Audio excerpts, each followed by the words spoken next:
Hello and welcome to the Source Reports, where we work to provide facts, not opinion, and also provide the source for those facts for your own research. Make sure you're following us on Instagram, liking us on Facebook, and subscribing to us on YouTube. Today we are discussing the deep state. Hi, this is Joe with the Source Reports. President Trump and many on the right have frequently used the term the deep state to define entrenched government bureaucrats that promote leftist policies and seem to have a bias toward left-leaning politicians and against those on the right. Let's look at some of the facts about those assertions.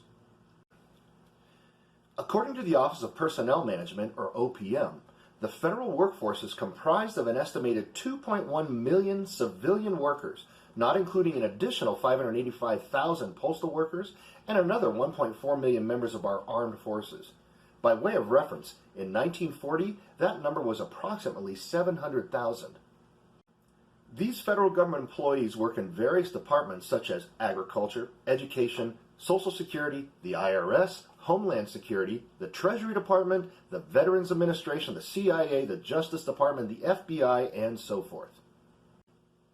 On the state and county level, that number's even larger. There's an estimated 7.4 million Americans that work for the state and local governments. These employees work in a variety of efforts including education, corrections, transportation, health departments, judicial capacities, police and fire, natural resources, finance, public welfare, and so forth. The grand total of federal, state, and local government employees is 9.5 million Americans, again not including our postal and military members. So who are these people? My admittedly very unscientific view is that in my experience, any self-titling capitalist or believer in a free market society such as myself would never be caught dead working for the government. We are believers that the government in general is a necessary evil, and that the smaller the government is and the less control it has in our lives, the better. We, people like me, lean mostly to the conservative side and generally vote Republican. Again, admitting there's no data backing this up, many left-leaning liberals and socialists that I know believe that big government is the solution to all of our problems, such as government-run healthcare, large welfare programs, and government-run education. Most of these people that I know vote Democrat and look at government jobs as noble. Now, you're welcome to disagree with my assertions, but let's review some verifiable data that we can all look at.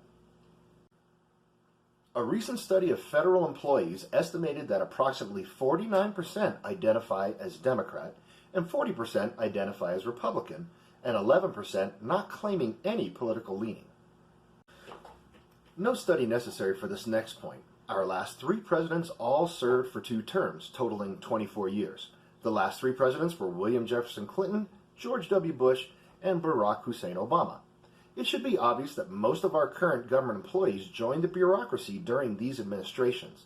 2 of them were Democrats, and 1 of them, although Republican, was from what Trumpian Republicans would call the establishment.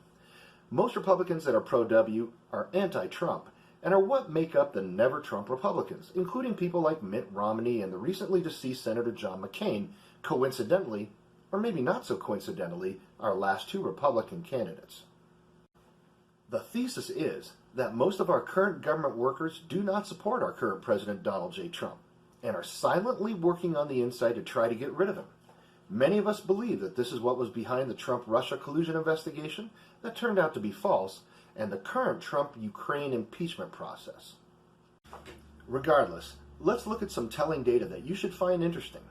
One thing that the public can track are campaign contributions through the Federal Election Commission, or FEC.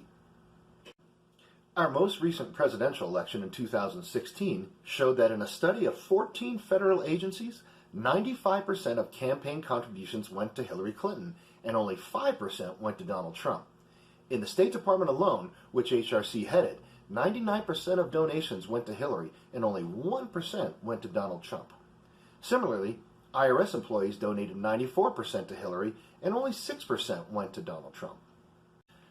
Employees of the Department of Health and Human Services donated 92% to Hillary Clinton, and only 8% to President Trump.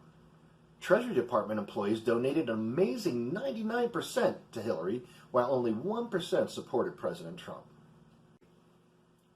Next, let's look at numbers on the state and local levels and see if they're any different.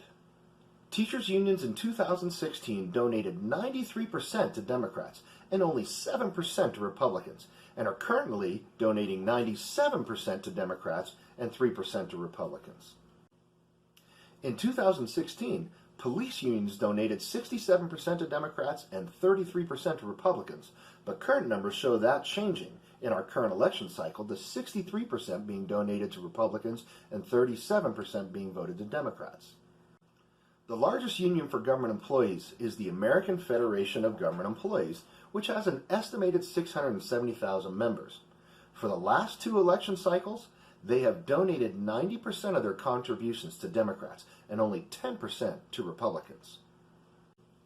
Now, this may not prove anything as to the existence of a deep state, much less prove that there are entrenched government workers that are plotting against the president and trying to take him down. But it should shed some light that there just may be a bias against him and his efforts to do what he calls drain the swamp. We just looked at the facts.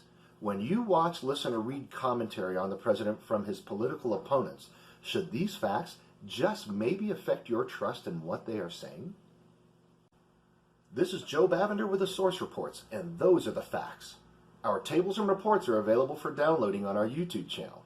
See you soon with another objective and factual set of reports that we hope will help you better understand the world we live in. Thanks.